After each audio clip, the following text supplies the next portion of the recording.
भक्त प्रहलाद और भगवान नरसिंह की कथा बहुत समय पहले की बात है।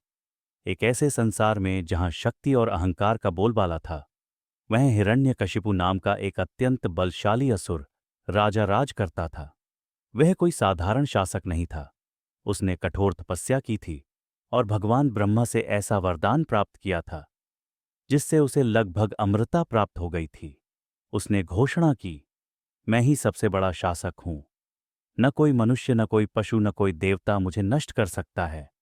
अब से कोई विष्णु की पूजा नहीं करेगा, सिर्फ मेरी पूजा होगी।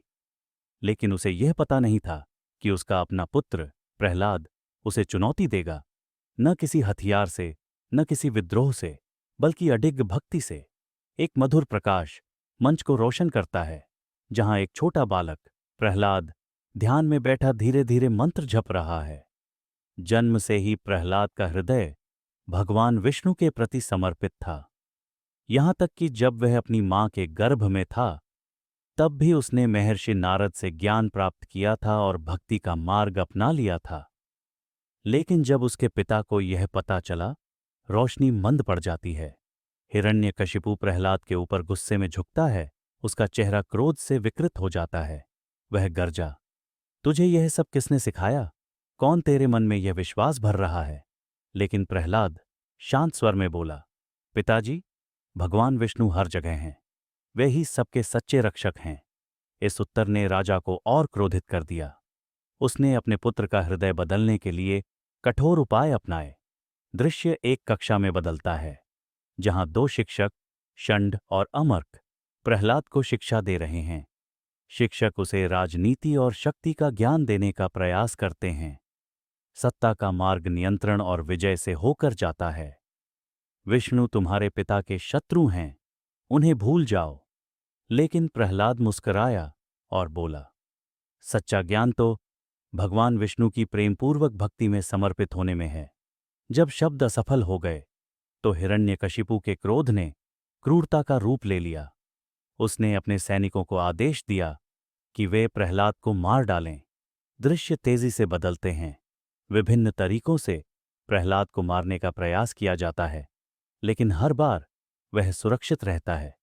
उन्होंने उसके भोजन में विष मिलाया, लेकिन वह सुरक्षित रहा। उसे एक ऊंचे पहाड़ से नीचे फेंका, लेकिन वह सुरक्षित उतरा। उसे जंगली हाथियों के सामने रखा, लेकिन वे उसे कुचलने से मना कर देते हैं। उसे जहरीले सांपों के गड्ढे में डाला, लेकिन वे उसे नहीं डसते। यहां तक कि उसकी बुआ होलिका, जिसने आग में न जलने का वरदान प्राप्त किया था, उसे गोद में लेकर आग में बैठ गई, लेकिन खुद होलिका जल गई। जबकि प्रहलाद सुरक्षित बाहर आ गया। प्रकाश बदलता है। हिरण्यकशिपु अब हताश होकर क्रोध में इधर उधर घूम रहा है। गुस्से में वह चिल्लाया, बस बहुत हुआ। यदि तेरा विष्णु हर जगह है, तो क्या वह इस खंभे में भी है? प्रहलाद हमेशा की तरह मुस्कुराते हुए बोला, हां पिताजी, वे हर चीज में हैं। क्रोध से भरे हिरण्यकशिपु ने अपनी गदा से खंभे पर प्रहार किया। तेज गर्जना, खंभा फट जाता है और उसमें से नरसिंह, आधे मनुष्य और आधे सिंह के रूप में भगवान विष्णु प्रकट होते हैं। और उसी क्षण भगवान विष्णु ने एक ऐसे रूप में प्रकट होकर दिखाया जिसे पहले कभी नहीं देखा गया था। न तो मनुष्य, न पशु। नरसिंह हिरण्यकशिपु को अपनी गोद में उठा लेते हैं।